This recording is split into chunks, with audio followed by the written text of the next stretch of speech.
মধ্যপ্রাচ্যের সংঘাতের মাঝেই এবার দূরপ্রাচ্যে কাঁপন ধরালো উত্তর কোরিয়া। একযোগে 12টি অত্যাধুনিক রকেট ছুড়ে নিজেদের ভয়ঙ্কর পারমাণবিক সক্ষমতার জানান দিল পিয়ংইয়ং।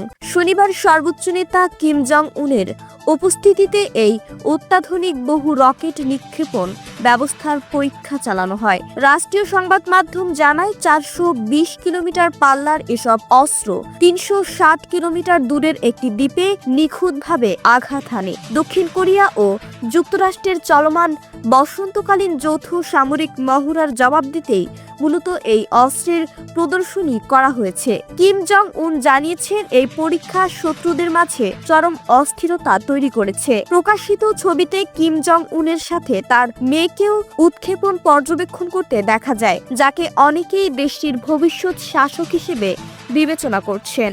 অন্যদিকে দক্ষিণ কোরিয়ার রাষ্ট্রপতির দপ্তর এই ঘটনাকে জাতিসংঘের নিরাপত্তা পরিষদের প্রস্তাবের চরম লঙ্ঘন আখ্যা দিয়ে এর তীব্র নিন্দা জানিয়েছে।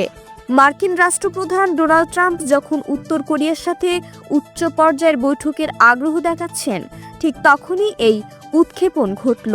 এই পদক্ষেপ প্রমাণ করে যে নিজেদের পারমাণবিক অবস্থান মেনে না নেওয়া পর্যন্ত পিয়ংইয়ং কোনো ধরনের চাপে মাথা নত করবে না। পরাশক্তিগুলোর এমন পাল্টাপাল্টি সামরিক আস্ফালন বিশ্ব শান্তি ও নিরাপত্তাকে আরও গভীর অনিশ্চয়তার দিকে ঠেলে দিচ্ছে।